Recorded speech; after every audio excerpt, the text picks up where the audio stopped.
दोस्तों नमस्कार। आज हम डिस्ट्रिक्ट पंचकुला के मनसा देवी कम्प्लेक्स में डॉक्टर साइकर चक्रवर्ती के साथ, जो ओरल एंड मैग्लोफेशियल पैथोलॉजिस्ट हैं और मुंह के कैंसर के लिए काम करते हैं। साथ ही डेंटोस्कोप एक सेंटर चलाते हैं इसी कम्प्लेक्स में ही। तो चर्चा करते हैं आज हम उनसे जो मुंह के कैंसर के ऊपर। तो डॉक्टर साहब, मेरा आपसे पहला सवाल है कि ये जो ओरल कैंसर है, ये क्या प्रिवेंटेबल है? अगर हाँ तो कैसे? नमस्कार सारे दर्शकों को।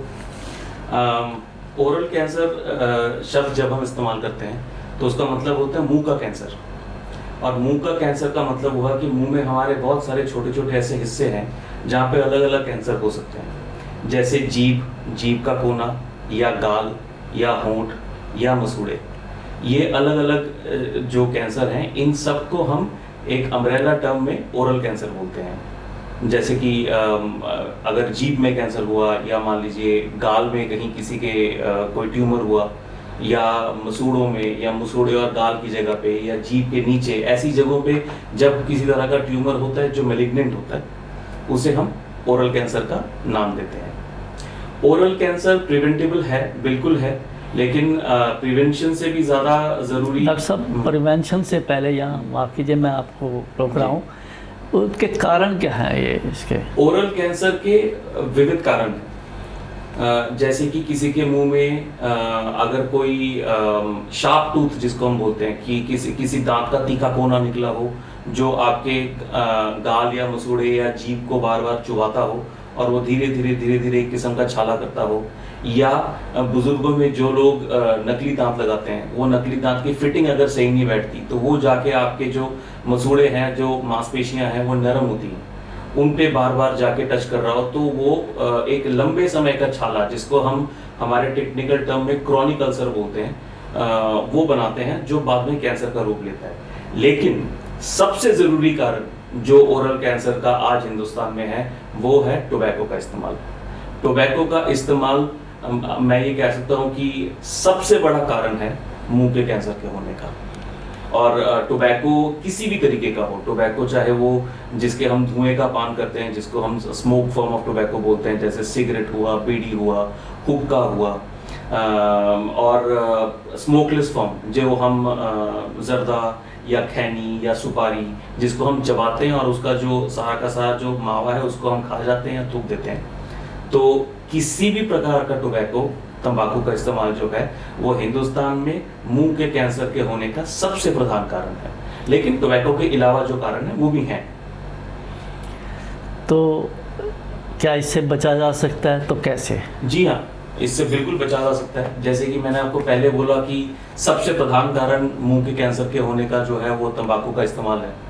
तो इसी से हम ये बात पता कर सकते हैं कि अगर हम तंबाकू का इस्तेमाल ना करें, या जो भी तंबाकू का इस्तेमाल कर रहे हैं, जो भी इसके इस्तेमाल के आदी हैं, वो तंबाकू का इस्तेमाल छोड़ दें, तो ओरल कैंसर प्रिवेंटेबल हो गया। इसके अलावा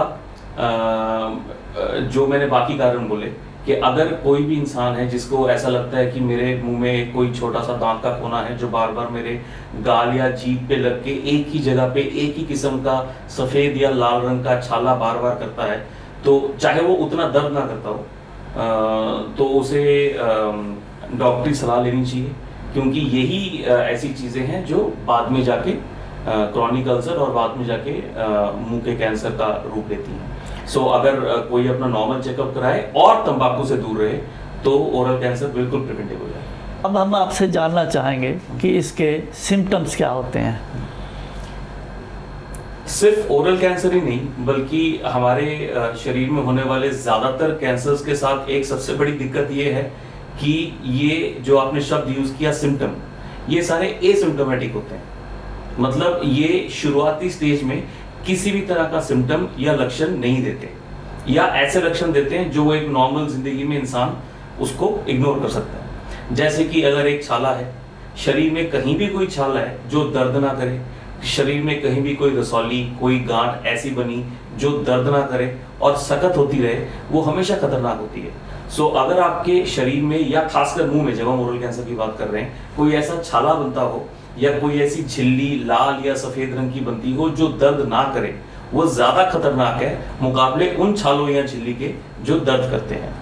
तो सबसे पहली बात तो ये कि क्योंकि मैंने आपको बोला कि दर्द बहुत मामूली सा होता है, और कई बार तो जो लोग खासकर तंबाकू का इस्तेमाल करते हैं, या जैसे मैंने बोला कि किसी के मुंह में अगर किसी शार्प टूथ या तीखे दांत की वजह से एक ही जगह बार बार छाला पड़ रहा है, तो वो दर्द इतना मामूली सा होता है कि वो उसको इग्नोर कर देते हैं, सो वो एसिम्प्टोमेटिक बन जाता है।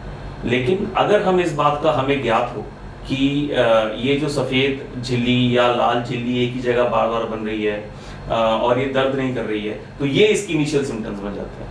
तो ऐसा कुछ अगर आपके साथ हो रहा है, किसी भी व्यक्ति के साथ हो रहा है, तो वो बिल्कुल डॉक्टरी जांच ले, डॉक्टरी सलाह ले। ये ना सोचे कि दर्द नहीं हो रहा तो ये मामूली सी चीज़ होगी, क्योंकि अगर वो दर्द नहीं कर रहा तो संभव है कि वो ज़्यादा खतरनाक है। सो अगर आप सिम्टम्स की बात कर रहे हैं तो मैं बोलूँगा कि मुंह के किसी भी सतह में ऐसा कोई भी छाला या झिल्ली जो पिछले 1 या 1.5 महीने से ठीक नहीं हो रही और वो खास दर्द नहीं कर रही है, झिल्ली सफ़ेद या लाल रंग की, जिनको हम हमारे भाषा में ल्यूकोप्लेकिया, एरिथ्रोप्लेकिया ये सब टर्म्स देते हैं, अगर ये सब मुंह में हो रहा है और वो दर्द नहीं कर रहे हैं, आपको ज़्यादा लक्षण नहीं दे रहे हैं, लेकिन वो ठीक भी नहीं हो रहे हैं, तो वो इस रोग के इनिशियल सिम्टम्स बन जाते हैं। तो आप डॉक्टरी जांच अगर लेंगे तो हम इसको बहुत आसानी से कंट्रोल कर सकते हैं। तो इसमें एक पैथोलॉजिस्ट जो है, उनका जो मुंह के कैंसर में क्या रोल होता है? जी, जैसे कि मैं एक ओरल मैक्सिलोफेशियल पैथोलॉजिस्ट हूँ, तो मेरा काम है इस तरह के छालों का क्लिनिकली एग्जामिनेशन करना। पहली चीज़ कि मुंह में जब ये छाला है तो ये छाला कितना खतरनाक है, और इस छाले को ठीक करने के लिए हम क्या स्टेप्स लेंगे। जैसे कि एक बहुत ही कॉमन वर्ड जो हर एक को पता है, उसे बोलते हैं बायोप्सी। और बायोप्सी का मतलब हुआ कि जो छाला है जो काफ़ी टाइम से इंसान के मुंह में है, उसका हम छोटा सा एक टुकड़ा ले लेते हैं और उसको दूरबीन के नीचे या माइक्रोस्कोप के नीचे जांच करते हैं। उसको हम बोलते हैं हिस्टोपैथोलॉजिकल एग्जामिनेशन। और उस एग्जामिनेशन से हमें ये पता लगता है कि छाला ऊपरी तो खराब दिख ही रहा है, छाला अंदर से कितना खराब है। तो और ये जो हिस्टोपैथोलॉजिकल एग्जामिनेशन है, ये एक पैथोलॉजिस्ट ही करता है। सो हम जो हैं, हम ना ही जो पैथोलॉजिस्ट हैं, हम सिर्फ एक छाले को ना ही क्लिनिकली देख सकते हैं, बट उसको हिस्टोपैथोलॉजिकली कंफर्म भी कर सकते हैं। हिस्टोपैथोलॉजिकली कंफर्म करने का मतलब हुआ कि फाइनल डायग्नोसिस, कि हमने ये पक्का कर लिया कि ये छाला खतरनाक है या ये नहीं है, और अगर है तो हम इसको लेके आगे कैसे बढ़ेंगे, किस तरह का इसका इलाज होना चाहिए। तो यहाँ पे पैथोलॉजिस्ट का बहुत बड़ा रोल आ जाता है। प्लस जब कोई ओरल कैंसर डिटेक्ट हो जाता है, डायग्नोस हो जाता है, तो वो ओरल कैंसर जो है वो शरीर में कितना फैला है, क्या उसने गांठों को पकड़ा हुआ है कि नहीं पकड़ा हुआ है, क्या वो शरीर में बाकी ऑर्गन्स की तरफ फैला है, जिसको मेटास्टेसिस बोलते हैं, क्या वो फैला है कि नहीं, उसकी जो सेलुलर लेवल की जांच है वो जो है वो एक पैथोलॉजिस्ट करते हैं। तो यहाँ पे पैथोलॉजिस्ट का बहुत बड़ा रोल है कैंसर के ट्रीटमेंट प्लानिंग में भी, और कैंसर की प्रिवेंशन और अर्ली डायग्नोसिस में भी। तो इसके बारे में क्या कहेंगे, आपकी जो स्टेजिंग है मुंह के कैंसर की और ग्रेडिंग? हाँ, स्टेजिंग और ग्रेडिंग की जब हम बात करते हैं कि जनरली जब हम किसी को बोलते हैं कि आपको मुंह का कैंसर है, तो सबसे पहला डर जो है वो या सबसे पहला सवाल जो है वो पेशेंट का ये होता है कि किस स्टेज का कैंसर है। तो स्टेजिंग और ग्रेडिंग का ये है कि अगर, तो जैसे मैंने बोला कि कैंसर एक दिन में नहीं होगा, कैंसर एक छोटे से छाले से शुरू होगा, वो धीरे धीरे बढ़ते बढ़ते एक पूरे कैंसर का रूप लेगा, और फिर वो जितना बड़ा होता जाएगा उतनी उसकी स्टेजिंग या ग्रेडिंग बड़ी होती जाएगी। तो अगर तो हम बिल्कुल इनिशियल स्टेज पे उस छाले को पकड़ लेते हैं, फिर तो वो कैंसर ही नहीं है, हम वो छाले को काट देंगे, उसकी हम दूरबीन से जांच करेंगे कि अंदर सारे सेल्स उसके ठीक है, और वो बंदा बस ठीक हो जाएगा।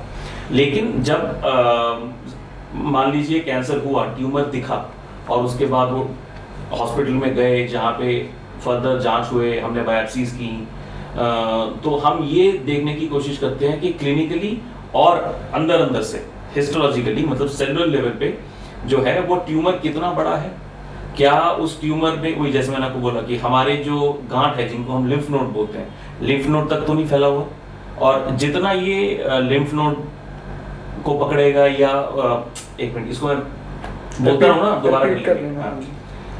जितने ज्यादा लिम्फ नोड्स को ये पकड़ेगा, जितना ज्यादा ये फैलेगा, उतनी स्टेजिंग और ग्रेडिंग बढ़ती रहेगी। और जितनी स्टेजिंग और ग्रेडिंग बढ़ती रहेगी, और एक और बात ये है कि जितना डिलेड डिटेक्शन होगा, जितनी डिलेड डायग्नोसिस होगी, सो अर्ली डिटेक्शन, हाँ जी, जितना अर्ली डायग्नोसिस होगा उतनी स्टेजिंग ग्रेडिंग कम होगी या शायद हो ही ना। जितनी डिलेड डायग्नोसिस होगा उतना ही स्टेज के बढ़ने का डर रहता है, और जितना स्टेज बढ़ेगा उतना ही फिर सर्जरी ज्यादा बड़ी हो जाती है। हम कितनी स्टेजेस में बांट सकते हैं? फर्स्ट, यूजुअली सेकंड, हम थर्ड? ओरल कैंसर की जब हम बात करें तो जनरली 4 स्टेज होते हैं, 4 उनमें भी stages। आगे सब पार्ट्स हैं। Okay। तो मोटा मोटा ये है कि जितने कम स्टेज में पकड़ा जाएगा उतनी अच्छी उसका इलाज होगा, और उतना ही कम डेफिसिट होगा कि सर्जरी का जो डिफेक्ट आता है मुंह में वो कम दिखेगा, और जितना बड़ा होगा उतना सर्जरी का इफेक्ट जो है वो ज्यादा दिखेगा। प्लस अगर वो फैल गया हुआ फिर तो अगर मान लो कोई पेशेंट 4th स्टेज पे है, सर्वाइवल के चांसेस कितने रहते हैं?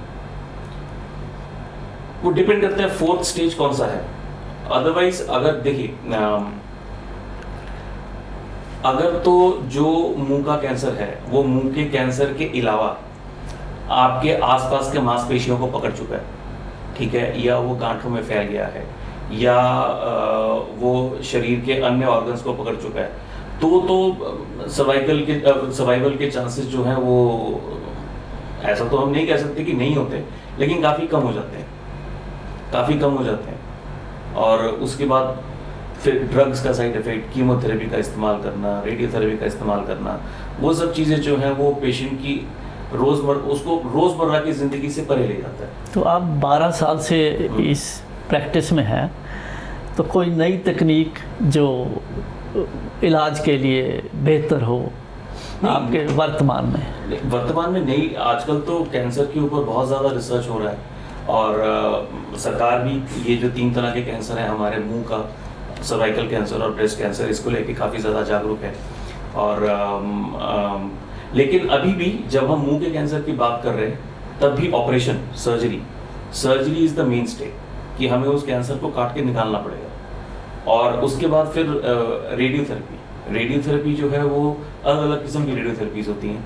तो वो किस तरह का ट्यूमर है, किस तरह का कैंसर है, कहाँ कहाँ वो फैला है, कितना वो वाइटल स्ट्रक्चर्स या इंपॉर्टेंट स्ट्रक्चर्स के पास है, कितना उसको छुआ है, उस पर डिपेंड करके आजकल बहुत रेडियोथेरेपीज ऐसी आ गई हैं जिनका साइड इफेक्ट काफ़ी ज़्यादा कम है।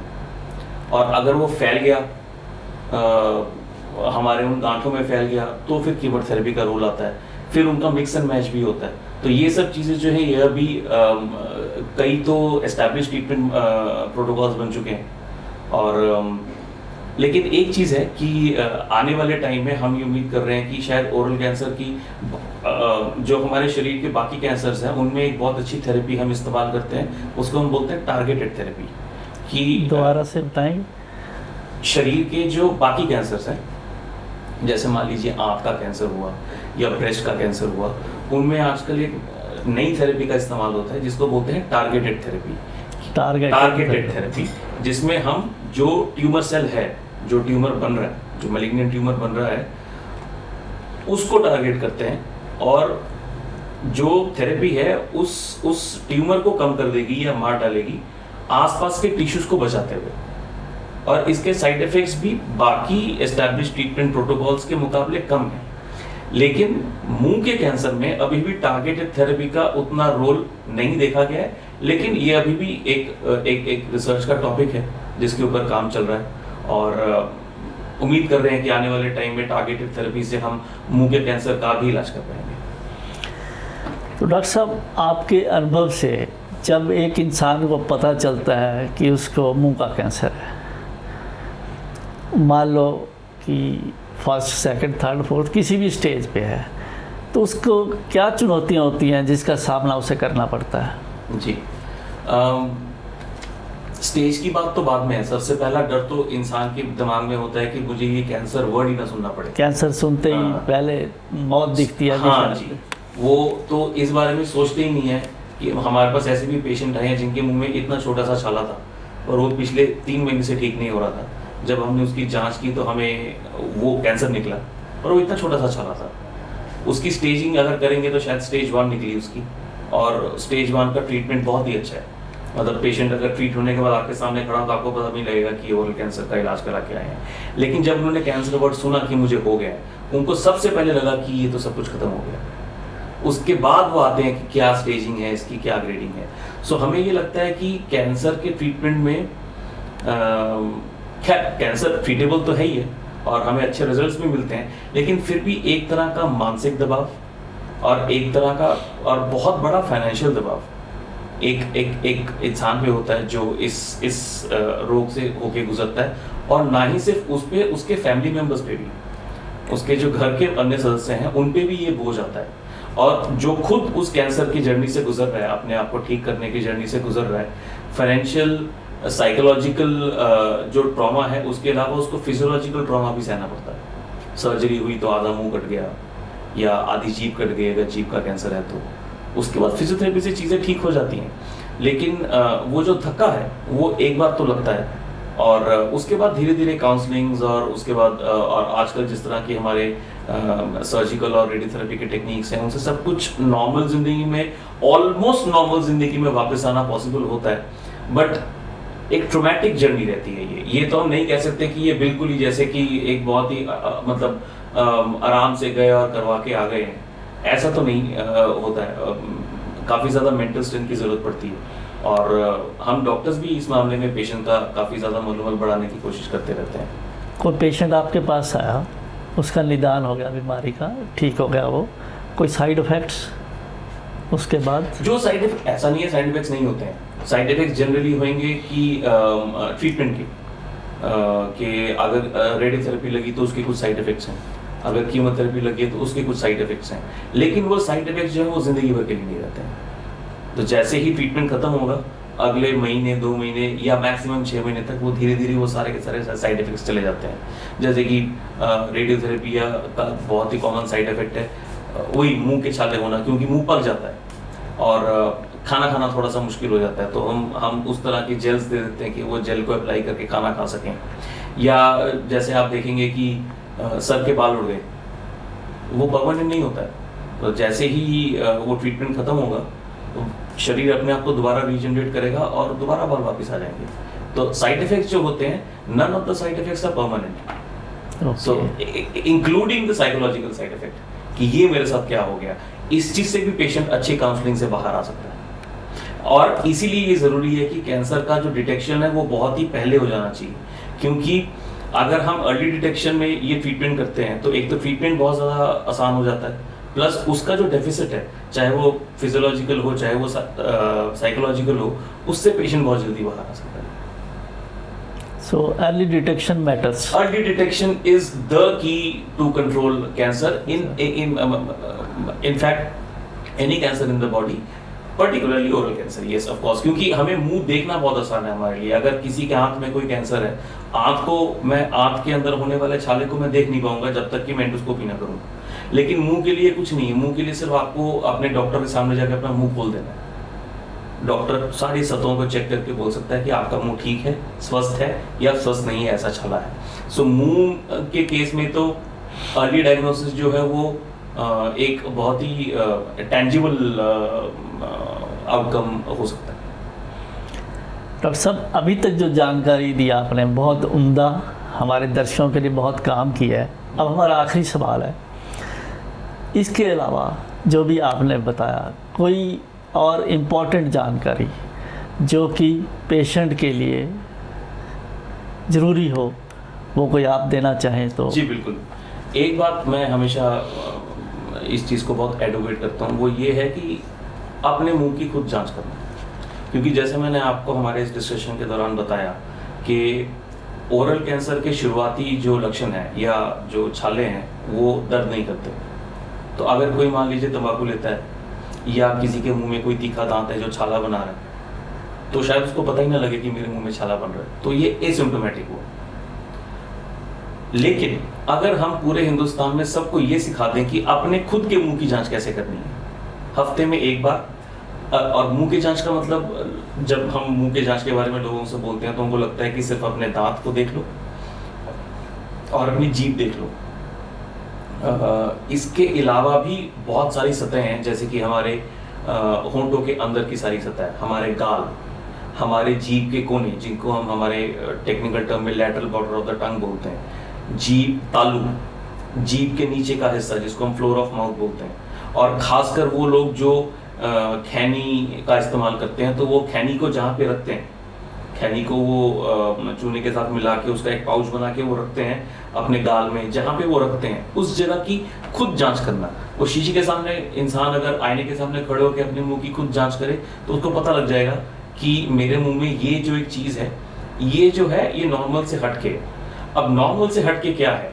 अगर आप अपने मुंह की खुद जांच कर रहे हैं तो आपके मुंह में कहीं, हमारे मुंह के सतह का जो नॉर्मल रंग है वो हल्के गुलाबी रंग का होता है। इसके अलावा कोई भी रंग हो, या वो एक सफेद सी झिल्ली हो, या वो एक लाल सी झिल्ली बड़ी हुई हो जिसके ऊपर से अगर आप हाथ फेरोगे तो आपको दर्द महसूस नहीं होगा, या कोई छाला बना हुआ हो, जो छाला जो है वो बिल्कुल भी दर्द नहीं कर रहा है, या बहुत ही मामूली सा दर्द कर रहा है और ये ठीक नहीं हो रहा, सब तरह की दवाइयां लगा के खा के देख ली हैं लेकिन 1 महीने से ठीक नहीं हो रहा। अगर आप खुद अपने मुंह की जांच करेंगे और आपको ये वाले लक्षण या ये वाली ऐसी चीजें आपके मुंह में दिखाई देती हैं, तो आप तुरंत, अगर आप डॉक्टर के पास जाएं तो डॉक्टर उस लीजन की, उस या वो सफेद या लाल झिल्ली या छाले की जांच तभी करके आपको बता सकता है कि ये खराब है या नहीं है। और भगवान न करे अगर वो खराब निकला तो वो उतना खराब नहीं होगा एज कम्पेयर टू अगर उसको पता ही ना हो कि मुझे अपने मुंह की जांच कैसे करनी है, और वो धीरे धीरे वो खराब छाला बढ़ता है और अल्टीमेटली एक ट्यूमर को फॉर्म लिया, और तब वो जब डॉक्टर के पास पहुंचेगा, उसके मुकाबले इनिशियल स्टेज में अगर वो खुद ही देख लेगा तो उसको बहुत फायदा होगा। और ये इसीलिए मैंने बोला कि टेंजिबल आउटकम है, क्योंकि ब्रेस्ट कैंसर के केस में हमने देखा है कि हमें हिंदुस्तान में इसका बहुत फायदा हुआ है कि जब अपने ब्रेस्ट की एग्जामिनेशन खुद कैसे की जाए, जब हमने फीमेल्स को बताई, औरतों को बताई, तब हमने देखा कि वो खुद ही अपने मुंह की जांच, अपने ब्रेस्ट की जांच करके अपने डॉक्टर के पास, गायनेकोलॉजिस्ट के पास जाते हैं। नहीं डॉक्टर साहब, उसमें एक बात है, ये जो एडवांस टाइप के शहर हैं, बड़े शहर हैं, उनमें तो फिर भी काफ़ी अच्छी प्रोग्रेस है, लेकिन छोटे शहरों में, गांव में अभी भी इसके बारे में, इवन यहाँ तक कि फीमेल्स कैंप्स में नहीं आते, बिल्कुल, वो एक टैबू है। आप ब्रेस्ट के बारे में बात कर रहे हैं जी। हाँ, वो ब्रेस्ट एग्जामिनेशन जब हम बोलेंगे तो वो एक अभी भी एक शर्म है, और वो शायद इस चीज ना है कि नहीं हमने नहीं जाना, लेकिन वो आप बिल्कुल सही बात बोल रहे हैं, उसके लिए तो खैर काम होना ही चाहिए, लेकिन आप सोचिए कि फिर मुंह में तो वो भी नहीं है, मुंह में तो वो भी नहीं है। मुंह तो आप बरगद के पेड़ के नीचे खड़े होकर किसी का एग्जामिनेशन कर सकते हैं। सिर्फ वो बंदा आपके सामने जिसको पता है कि मुझे किस तरह के छाले देखने, आपके सामने अपना मुंह खोल दे बस। और अगर हम ये चीज, मतलब मेरे कहने का मतलब ये है कि अगर ब्रेस्ट एग्जामिनेशन खुद सीख कर औरतें हॉस्पिटल में आई हैं, ये उन डॉक्टर्स को बोल के कि मुझे एक गांठ महसूस हुआ, आप इसको ज़रा जांच कर दें, तो मुंह का एग्जामिनेशन तो और भी आसान है। अब आपके पास पेशेंट आते हैं इतने, तो सेकंड, थर्ड, फोर्थ स्टेज 100% 100 में से कितने परसेंट सेकंड, थर्ड, फोर्थ में आते हैं? अगर मैं हॉस्पिटल्स का डेटा बोलूं तो ऑलमोस्ट 60 टू, अगर 80% ना भी हो, 60 to 70% तो स्टेज 3, स्टेज 4 में आता है। जब इतना बड़ा आंकड़ा है इसका, तो कहीं ना कहीं नॉलेज की कमी है कि सेल्फ एग्जामिनेशन जब संभव है, आसान है, हाँ, आसान है, फिर भी नॉलेज की कमी समझ लो या हेजिटेशन, कुछ भी समझ लो आप जी। तो जनता में इसकी बारे में अवेयरनेस को हमें बढ़ाना पड़ेगा। देखिए, अगर किसी इंसान के मुंह में एक छाला है या एक ट्यूमर है जो बढ़ गया और अब वो मुंह नहीं खोल पा रहा है, या वो छाला या वो ट्यूमर उसको दिख रहा है, तो वो ऑलरेडी स्टेज 3, स्टेज 4 है। और क्योंकि अब उसको ये दिख रहा है और ये सिम्टोमेटिक हो गया, तो ये उठ के बड़े अस्पताल में चला गया। लेकिन जब यही छाला बिल्कुल छोटा सा था और एक छोटे से छाले के रूप में जब इसके मुंह में था, तब क्योंकि वो छाला उस इंसान को दर्द नहीं करता था, तो उसको पता ही नहीं था, इसलिए उसको लगा, उसको पता ही नहीं था, तो उसको, तो फिर तो हम ये बात ही ना करें कि उसको पता है तो वो गया क्यों। उसको तो पता ही नहीं है कि मेरे मुंह में ये चीज़ है, जब तक कि वो बड़ी ना हो गई हो, जब तक कि वो उसके खाने पीने में दिक्कत ना करने लग गई हो। तो अगर हम हिंदुस्तान की जनता में ये अवेयरनेस फैलाएं कि आप अगर हफ्ते में एक बार, खासकर वो लोग जो तंबाकू का इस्तेमाल करते हैं और वो भी चबाने वाले तंबाकू का, हफ्ते में एक बार अपने मुंह की जांच खुद करें और देखें कि आपके मुंह में किसी भी तरह का छाला या झिल्ली ना बन रहा हो, और अगर बने तो डॉक्टर के पास जाएं। तो मुझे उम्मीद है कि हम कैंसर को बहुत अर्ली स्टेज में ट्रीट कर सकते हैं। एक बात से और क्या इत्तेफाक रखेंगे आप कि ये जो कॉस्ट फैक्टर है वो भी बहुत मैटर करता है कि लोग अर्ली स्टेज पे तो नहीं डिटेक्ट भी नहीं कर पाते, जानकारी नहीं है या कोई भी रीज़न लगा लो, बाद में भी एक फैक्टर जो फाइनेंशियल है वो सामने आता है क्योंकि इलाज कॉस्टली है कैंसर का। वो मैं बोल रहा हूँ, ये बहुत अच्छा पॉइंट है। कॉस्ट फैक्टर तो इंडिया में बहुत ज़्यादा मायने रखता है, क्योंकि ये एक ऐसा डिजीज है जो, मैं ये तो नहीं बोलूँगा कि निचले तबके या लोअर मिडिल क्लास के लोगों को होता है, ये किसी भी क्लास में हो सकता है, लेकिन जनरली हम हॉस्पिटल्स में जिस तबके को देखते हैं वो तबका जो है उसके लिए कॉस्ट फैक्टर बहुत इंपॉर्टेंट है। सो अगर आप एक पेशेंट को देख रहे हैं जो स्टेज 1 या उससे भी पहले के छाले को लेकर हमारे पास आ गया, तो उसका कॉस्ट अगर 2 रुपये है, और अगर आप एक प्रॉपर कैंसर को ट्रीट कर रहे हैं, मैं एक एग्जांपल दे रहा हूं, तो वही 2 रुपया उस ट्रीटमेंट के लिए 2000 बन जाता है। तो ये कॉस्ट डिफरेंस है। नहीं, वहाँ तो ये फैक्टर आ जाता है ना कि जब तक उसको पेन नहीं दे रहा वो नहीं जाता। वो तो कैंसर हो गया ना। अगर मैं अर्ली डिटेक्शन की बात कर रहा हूँ, वही मैं आपको वही बता रहा हूँ कि हमें जनता को अवेयर ये करना है कि आपने अपने मुंह की हफ्ते में या 15 दिन में एक बार जांच करनी है। जब आप अपने मुंह के सारे सतहों की खुद जांच करेंगे और आपको हम ये बताएंगे कि आपने क्या देखना है कि सफेद लाल झिल्ली जो मैं बोल रहा हूँ या छाला अगर दिखा, वो दर्द ना कर रहा हो, करे या ना करे, आप डॉक्टर के पास चले जाओ कि ये मेरे मुंह में छाला है, इसको देख लीजिए। जनरली ये होता है कि जब तक हमें पेन ना हो हम डॉक्टर के पास नहीं जाते, पर यही दिक्कत है कि कैंसर में परिवर्तित जो छाले बाद में होते हैं वो इनिशियल स्टेज में पेन करते ही नहीं है। हमें वही अवेयरनेस क्रिएट करनी है कि अगर आपके मुंह में छाला है जो दर्द नहीं कर रहा, तो आप प्लीज डॉक्टर के पास जाके उस छाले का इलाज करवा लो। अगर वो कैंसर हुआ जो हमें बायोप्सी से पता लगेगा, तो वो बिल्कुल इनिशियल स्टेज का कैंसर होगा। ना कॉस्ट फैक्टर ज्यादा होगा, ना आपका साइकोलॉजिकल स्ट्रेस ज्यादा होगा, ना फिजियोलॉजिकल डेफिसिट ज्यादा होगा। सो उस केस में जैसे मैंने आपको पहले एग्जांपल दिया कि वो छोटा सा हमने जब छाला डिटेक्ट किया, आज वो लेडी अगर आपके सामने खड़ी हो, आप बता भी नहीं पाएंगे कि ये कैंसर का ट्रीटमेंट हो गया उनका। क्यों? क्योंकि हमने इतने छोटे से छाले में ही वो सारे के सारे छाले को पूरा का पूरा निकाल दिया था। Early detection. शुक्रिया डॉक्टर साहब कि आपने बहुत ही उम्दा जानकारी हमारे दर्शकों के लिए दी। तो बहुत बहुत धन्यवाद टीम न्यूज़ परिवर्तन 24 के साथ जुड़ने के लिए। Thank you. Thank you.